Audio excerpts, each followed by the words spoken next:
To this second presentation on fundamentals of microwave communication and waveguides. Myself Sanjit Kumar Singh, lecturer in electronics and telecommunication at Praveen Patil College of Diploma Engineering and Technology. Topics that are covered in this presentation are reflection of waves from a conducting plane, dominant mode, parallel plane waveguide, cutoff wavelength, cutoff frequency, group and phase velocity, and simple numericals on these.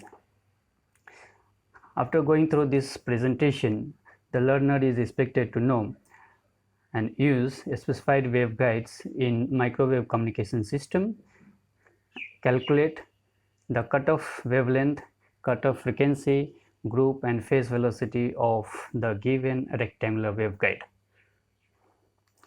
So the first topic, reflection of waves from a conducting surface.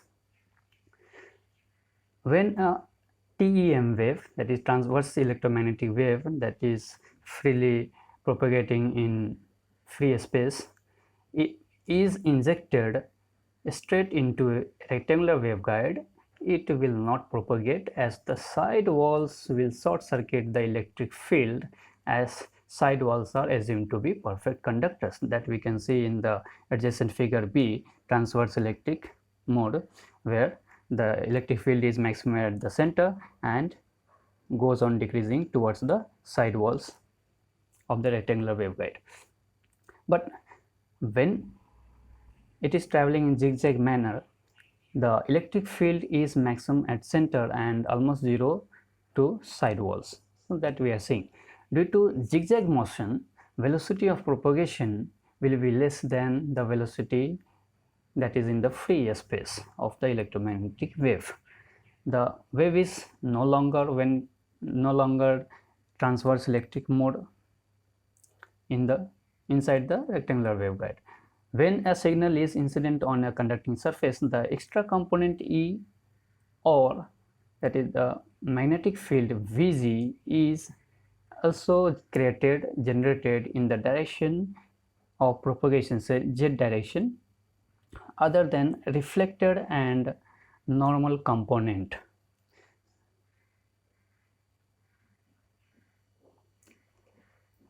So what is dominant mode of operation?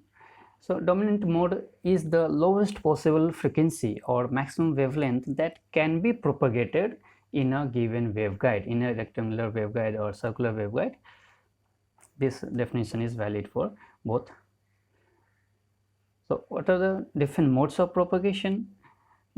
One way of classification is the American way and another the European way. The American way, the TE mode, transverse electric mode, in which there is no electric field in the direction of propagation.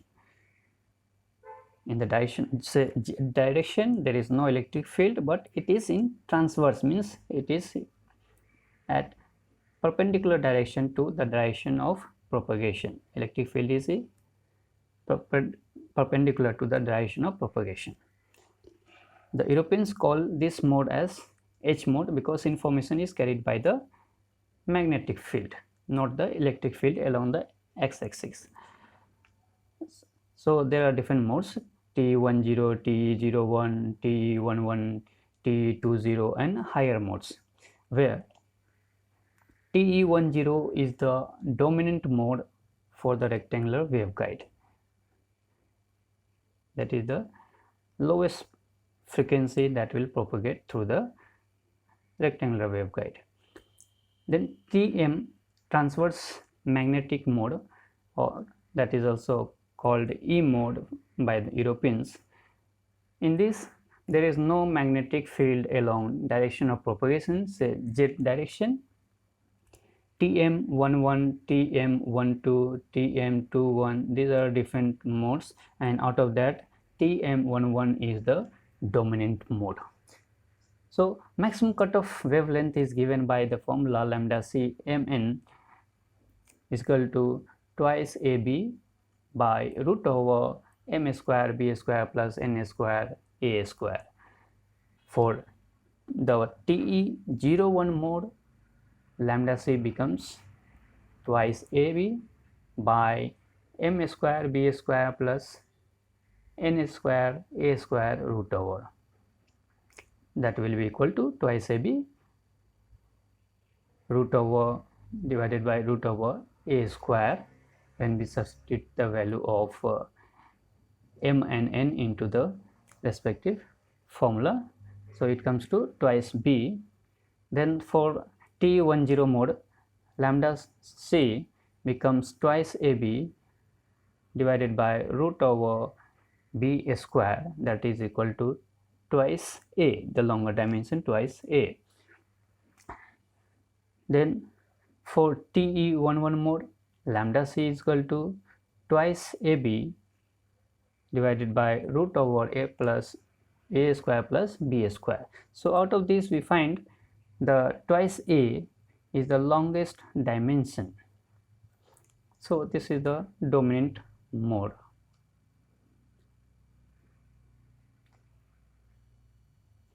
So here we see the transverse magnetic field is circular, and for the transverse electric mode we see the electric intensity maximum at the center and goes on decreasing towards the side walls and almost zero to the side walls.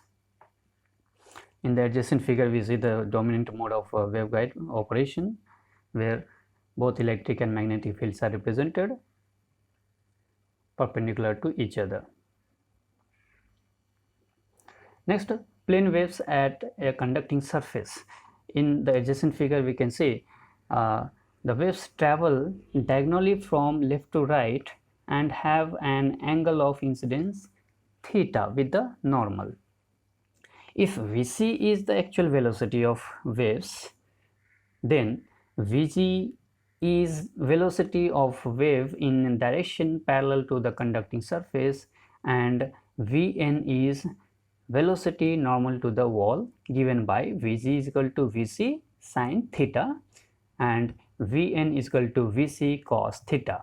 So these are two velocities, Vg and Vn, and moreover lambda p is equal to lambda by sin theta and lambda n is equal to lambda by cos theta, that is the parallel and the normal wavelengths. So we can see at any wave front how the signal is composed of Vg, Vn and Vc. Next, the parallel plane waveguide. The parallel plane waveguide, a rectangular waveguide has two pairs of walls. Reflections and standing waves are created if a line is terminated in a short circuit and there is a voltage 0 and a current maximum at such termination. Similar is the case for a waveguide. So what we was for the transmission line, same is valid for the waveguide. The question is where to place the second wall. Where to place the second wall in a pair. So addition of a second wall can be added at a distance a, that is a multiple of half wavelength, that is half lambda by 2 twice lambda by 2 3 times lambda by 2. So in the adjacent figure we can see how the waves are reflected from short circuited terminal in the parallel plane waveguide, and in the second figure we see the possible short circuit positions where the second wall can be placed.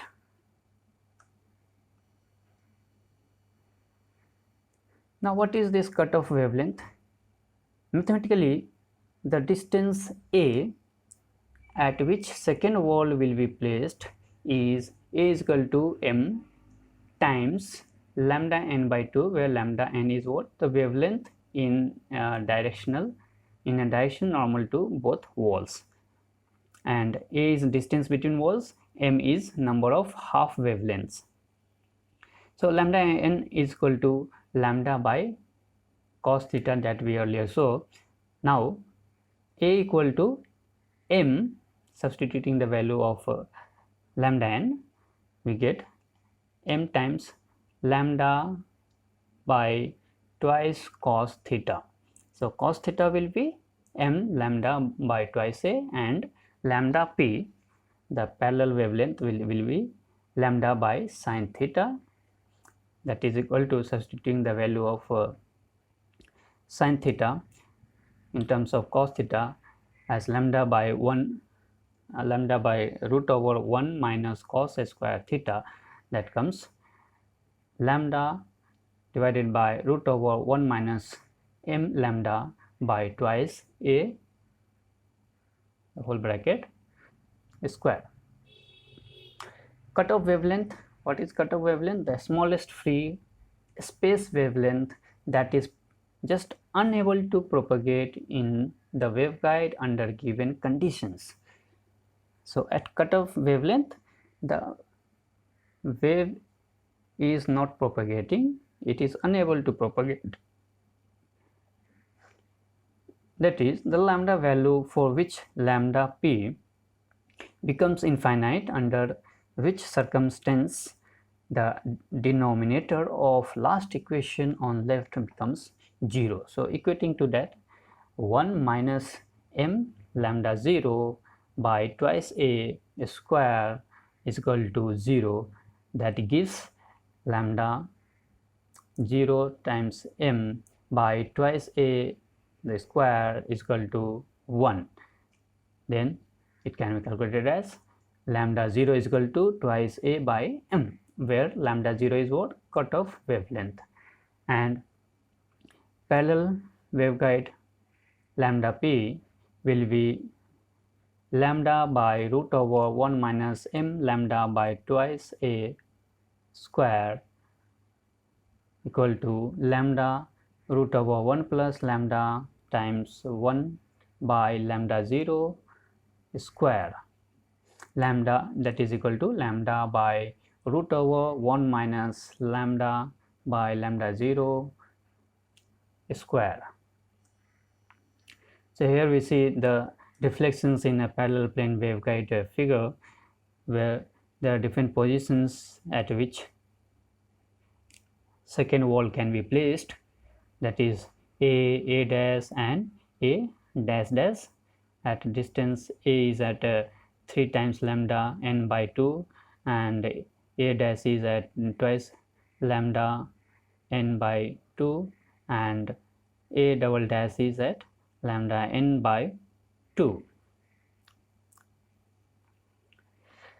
Cutoff frequency. What is cutoff frequency? The frequency of operation for a rectangular waveguide having dimension equal to 1/2 the wavelength at the lowest frequency of operation is known as cutoff frequency. The lower cutoff frequency for a mode can be calculated by Fc is equal to 1.5 into 10 raised to 8 root over m by a square plus n by b square. So this is the formula when you are given m and n, that is the mode values, and the dimension of the rectangular waveguide a by b, where Fc is equal to lower cutoff frequency in the hertz. A and b are the waveguide inner dimensions. Inner dimension very important. The thickness is neglected. Thickness is taken into consideration, and m and n are integers indicating the mode. Now the group and phase velocity. What is group velocity and phase velocity? That will say a wave reflected from a conducting wall has two velocities in a direction parallel to the wall, namely the group velocity Vg and the phase velocity Vp. So product of Vg into Vp will be equal to Vc sin theta into Vc by sin theta, that will be equal to Vc square. So product of group velocity and the phase velocity of a signal propagating in a waveguide is the square of the velocity of light in free space. In terms of cutoff wavelength, Vp equal to frequency times lambda p, that is equal to frequency multiplied with lambda by root over 1 minus in bracket 1 minus lambda by lambda 0 close the bracket square. Vc equal Vc by root over 1 minus lambda by lambda 0 square.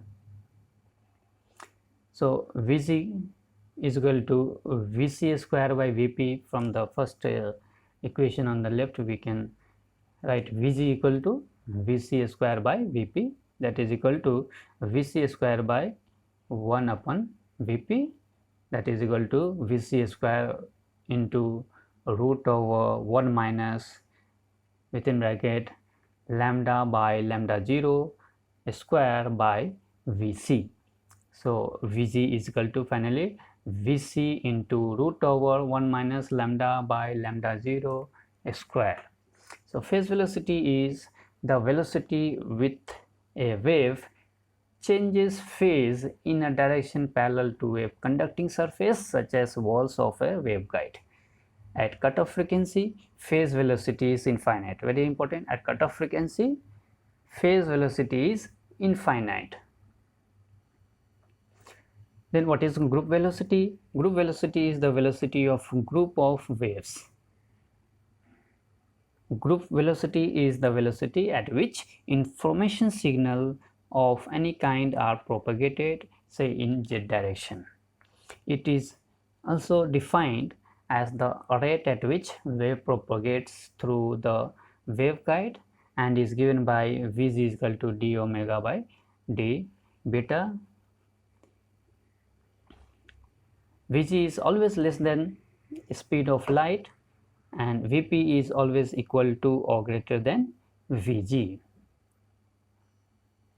Now here we have the simple numericals on the cutoff wavelength, cutoff frequency, group and phase velocity. The first one is to calculate the cutoff frequency of the rectangular waveguide with the dimension 5 cm by 2.5 cm. Inside dimension is given and we have to calculate the cutoff frequency of dominant mode. So dominant mode is it is TE10 for the rectangular waveguide. So Fc is equal to, substituting the value of m and n from the TE10 as m as 1 and n as 0 in the formula for cutoff frequency. Fc is equal to 1.5 into 10 raised to 8 root over m by a square plus n by b square. So substituting the value of the a and b, that is the rectangular waveguide dimension, inner dimension, in meters. Remember it is in meters. So that comes to 3 into 10 raised to 9, that is 3 gigahertz. Or we have the another formula we have seen, FCO, the cutoff frequency is equal to 300 by twice a, where 300 is in megahertz and twice a is the dimension length of wider dimension of the rectangular waveguide. So that will be equal to 300 by twice into 0.05 converted to the meter, 5 centimeter is converted to meter, and that is calculated to be 3000 megahertz, that is 3 gigahertz. So we have two formulas to calculate.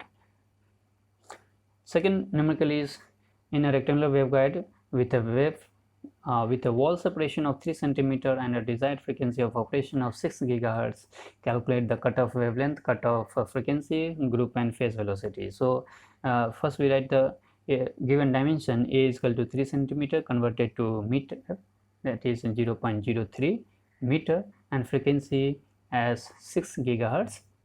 So cutoff wavelength will be lambda c equal to twice a, because a is the longer dimension, and for that we have evaluated the lambda c for TE mode as twice A. So 2 times the 3 centimeter will be 6 centimeter the cutoff wavelength. Then cutoff frequency is FCO is equal to 300 by twice A in megahertz, so that it comes to 5000 megahertz. Then phase velocity is given by formula Vc by root over 1 minus Fc by f square.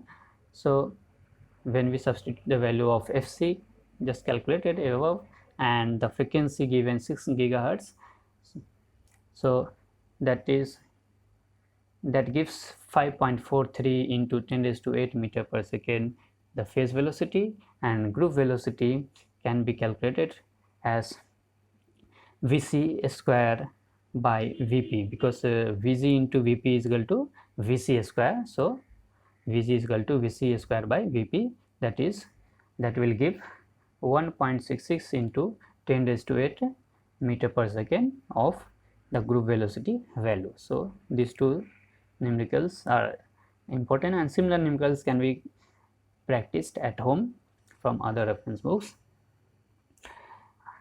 Third numerical, a rectangular waveguide measures 3 by 4.5 centimeter internally and has a 9 gigahertz signal propagated in it. So calculate cutoff wavelength, the guide wavelength, group, and the phase velocities for TE10 mode, that is the dominant mode, that is asked for 4 marks in MSBT paper winter 2016. Calculating free space wavelength gives lambda is equal to Vc by f, and substituting the value of Vc as the free space velocity of electromagnetic waves as 3 into 10 raised to 8, and the frequency given 9 gigahertz operation, 9 into 10 raised to 9, that is equal to 3.33 centimeter. The cutoff wavelength will be lambda 0 is equal to twice A by m, that is equal to twice A is 4.5 centimeter by 1, so that comes in 9 centimeter. Calculating for simplicity the rho value for further calculation, rho can be 1 minus lambda by lambda 0 square root over, that is gives, by substituting lambda and lambda 0, gives 0.93 value. Guide wavelength is lambda p, so lambda by rho, or the value lambda by 1 minus lambda by lambda 0 square will give 3.58 centimeter. So next, group velocity Vc is equal to Vc into 1 minus lambda by lambda 0 square, that is equal to Vc into rho. Rho, remember, it is, for simplicity we have calculated the term within under square root 1 minus lambda by lambda 0 square. So when we substitute the values of lambda and lambda 0 and Vc, we get the value of Vg group velocity as 2.79 into 10 raised to 8 meter per second, and phase velocity as Vp equal to Vc by rho, and Vc it is 3 into 10 raised to 8, and rho value calculated on left as 0.93, so that gives 3.23 into 10 raised to 8 meter per second. So here is summary of what we learned in this presentation. First, we saw the reflection of waves from a conducting plane when a microwave signal is incident at a conducting surface. There are reflected waves and normal waves, and other than this there is a parallel wave generated Vp. Then we saw the plane waves at a conducting surface at any wave front when a ray is incident with angle theta with respect to normal is said to be splitted into almost three components, two components, that is lambda n and lambda p, and lambda is the obviously the microwave signal in the parallel to the direction of propagation at any wavefront.